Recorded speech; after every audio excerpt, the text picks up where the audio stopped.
CCTV footage સરકારી footage બસ આ બી સત્ય છે. તમને ખબર પડે તને ના ગમે એટલે એવું થોડી કે દુનિયામાં ખરાબ વસ્તુઓ નહીં થતી. તારું સત્ય સત્ય મારું સત્ય અસત્ય એવું થોડી તમે ના તું મા બાપની લાગણી મજાક ઉડાવતું તું લાગણી મજાક નહીં ઉડાવતું. હું તમને એ સમજાવવા માંગુ કે તમારું ડિસિઝન પાવર તમારું હોવું જોઈએ. આવા રેન્ડમ લોકોની વાતો સાંભળીને ઇન્ફ્લુઅન્સ નહીં થવાનું. એ તમારે એની વાણીથી તમારા ઇમોશનને કંટ્રોલ કરીને તમને તું બધા ના ઇન્ફ્લુઅન્સ થાય ના તો તે નાના અમે નહીં માનતા. અને મેં કીધું અગર હું સાબિત કરી દઉં કે વાર્તા રિવર્સ કરીએ તો આપણે બીજા પ્રોટેગનિસ્ટ પ્રત્યે પણ એટલી જ દયા ભાવના આવે જેટલી આમાં મા પ્રત્યે આવે છે.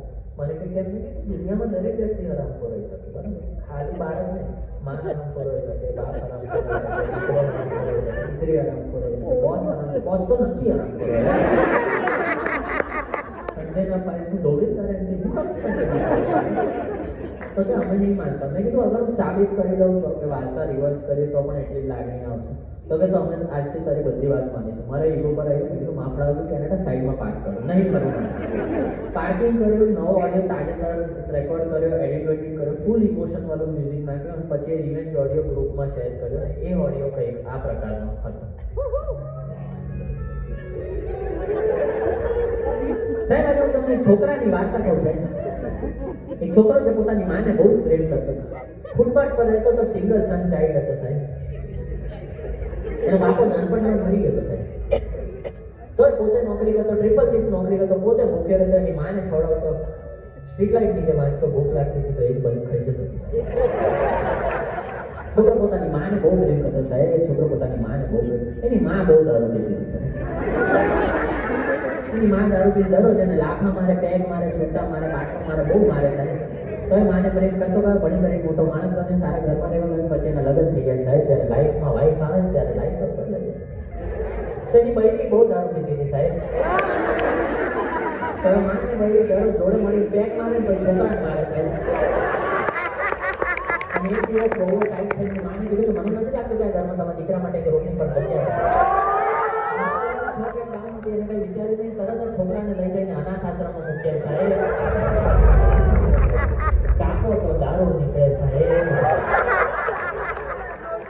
જીવન આગળ ચાલવા લાગે, છોકરો અનાથ આશ્રમમાં રહેવા લાગે, માને ઘર બહુ ઘર પેક બને દેવા લાગે. પણ સાહેબ કર્માય જમીન કિસ્મતે પલટો ખાતો, વહુએ જમીન જાયદાદ બધું છીની લીધું. માને રસ્તા પર નાખી દીધી. ત્રાસકો લાગે તો જેડીથી દેશી દારૂ પીવા લાગી. ડસ્ટબિનમાંથી ખાવા લાગી તો માને સ્ટ્રોક આવી ગયો. સ્ટ્રોકને લીધે માને પેરાલિસિસ થઈ ગયું સાહેબ. પેરાલિસિસ થયો અને સરકારી હોસ્પિટલમાં દાખલ કર્યો. દીકરાને આ વાતની જાણતી કે મને મારી માને મળવા જાઉં છું. મેનેજર સાહેબ કે ચાલ ભાઈ ચાલ પકાય હવે કંટાળો આવે ચાલ.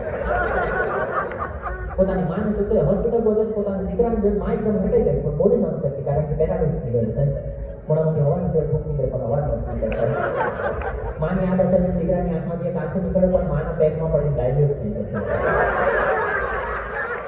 આઈસીયુમાં 90 ml બનાવ્યો ખબર નહીં.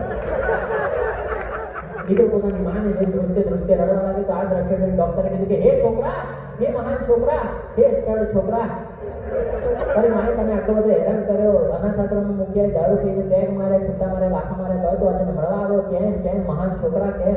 તો છોકરાએ શું કીધું ખબર સાહેબ? છોકરાએ કીધું કે માવતર કામાવતર થાય પણ છોરું કછોરું ન થાય.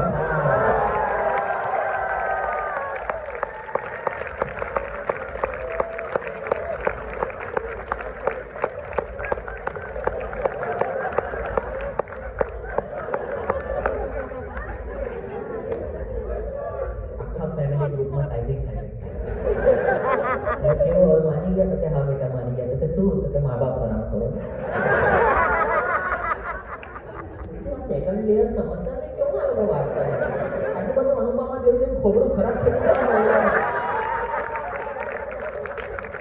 તમને વાર્તાનું મૂળ સમજાવવા માંગુ છું કે હું તમારા ઇમોશન મેનિપ્યુલેટ કરું છું. તમે મા બાપ એકની હરામ કરીને માં પડ્યા કરો ત્યારને યાર હું તો આગળ વધુ જીવનમાં તો આટલું ફાસ્ટ બોલીશ તો કઈ ખબર નહીં પડે અમને લાઈફ છોડો. મેં કીધું કે તમે છે મા બાપના એક્ઝામ્પલથી સમજતા નહીં કારણ કે તમે કોઈ એક કેરેક્ટર સાથે પોતાની લાગણી અટેચ કરી દે એટલે ગાણાને ભાઈ રડ્યા કરતા એટલે એવું નથી.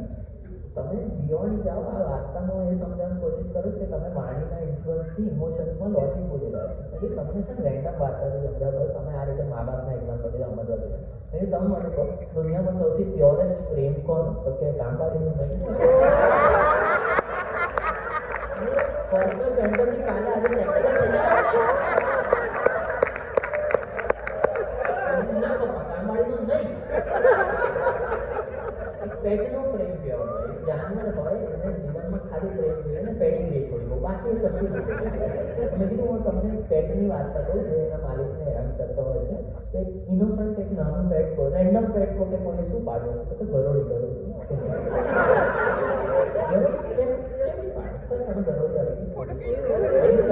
લાગે તો ફાટી દેતા.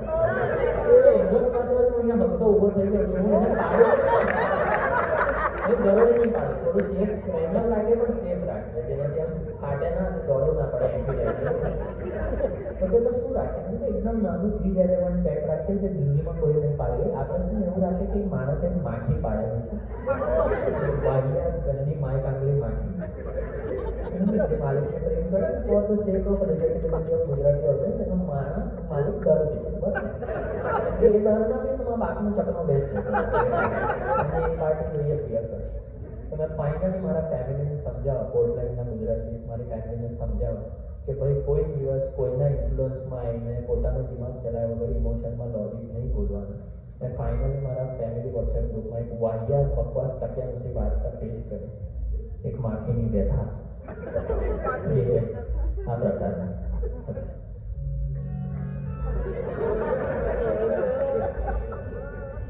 તમને માખીની વાર્તા કહું છું. એક માખી તો પોતાના માલિકને બહુ જ પ્રેમ કરે, હાઇજીનનું ધ્યાન રાખતી હતી અને ખાવાના પર નહોતી બેસતી સાહેબ. કારણ એની આસપાસ ઉડે કરે માખી પોતાના માલિકને બહુ પ્રેમ, એનો માલિક બહુ દારૂ પીતો હતો સાહેબ, એ પણ નીટ.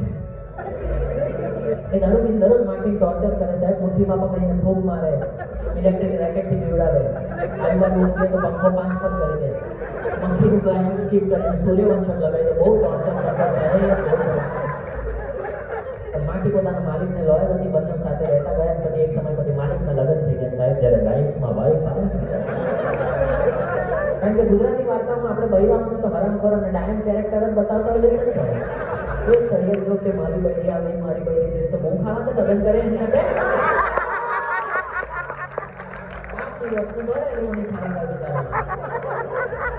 પુરુષ બિચારો ત્રસ્ત બૈરી મળવા આવા ઝાડુ દેવા જોબ કરો છો એટલે લોકોને મજા આવતી.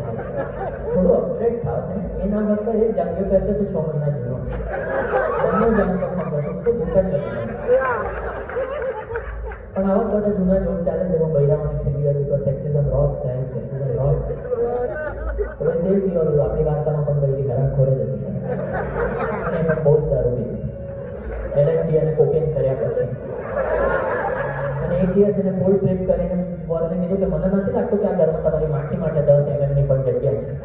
માલિકે કઈ વિચારે નહીં, તરત જ માખીને લઈ જઈને માખાશ્રમમાં મૂક્યા સાહેબ. કાપો તો કઈ ના નીકળે સાહેબ, માખી કાપો તો શું નીકળે સાહેબ, જરી કંપની ભણો.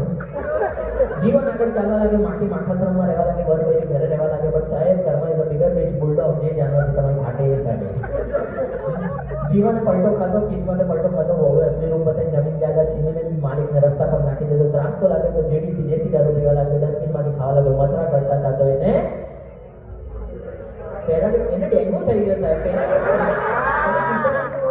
એટલે હું આ બાજુનું કામ કરી રહ્યા તમે જુઓ, એને ડેન્ગુ થઈ ગયો, મચરા કરતા હતા અને ડેન્ગુના સાઈડ ઇફેક્ટ લીધે એને પેરાલિસ થઈ ગયો સાહેબ. પેરાલિસ થયો તો સરકારી હોસ્પિટલમાં દાખલ કર્યો. માખીને આ વાતની જાણ થઈ અને મનમાં વિચાર આવ્યો કે મને મારા માલિકને મળવા જાવું છે. મેનેજર સાહેબ કે ચાલ ભાઈ ચાલ પતે જગ મારો, મને વાર્તામાં વાક્ય એમને ડાયલોગ નહીં આપતા તમે લોકો.